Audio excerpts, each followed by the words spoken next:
एक समय की बात है। एक दिन सुबह सुबह सभी शिष्य बुद्ध के प्रवचन सुनने के लिए एक साथ बैठे हुए थे। कुछ देर बाद बुद्ध अपने साथ एक रस्सी लेकर आए। बुद्ध के हाथ में रस्सी देखकर सभी शिष्य को हैरानी हुई।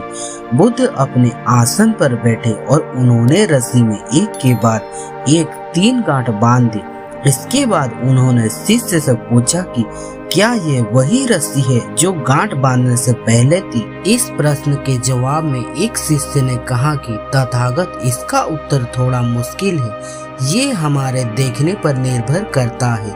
एक तरह से तो रस्सी वही है, इसमें कोई बदलाव नहीं है।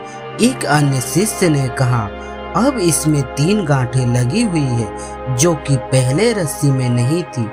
इससे बदला हुआ भी कह सकते हैं।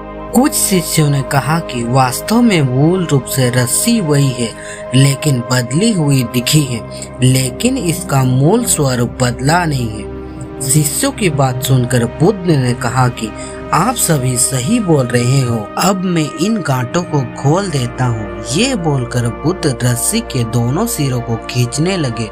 बुद्ध ने पूछा कि क्या इस प्रकार रस्सी की गांठ खुल जाएगी। सभी शिष्यों ने कहा कि नहीं, ऐसा करने से तो गांठ और ज्यादा कस जाएगी, इन्हें खोलना और मुश्किल हो जाएगा।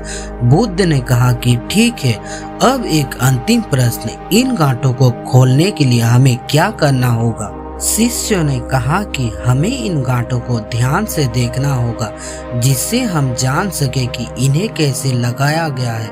इसके बाद हम गांठों को आसानी से खोल सकते हैं। बुद्ध इस जवाब से संतुष्ट हो गए और उन्होंने कहा कि ये सही बात है।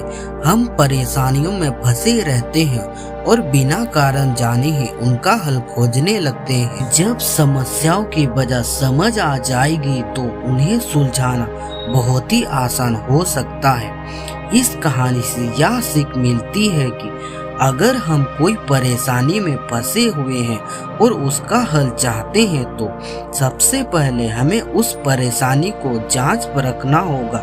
उसके बाद हल करने की कोशिश करें। सफलता हमें जरूर प्राप्त हो।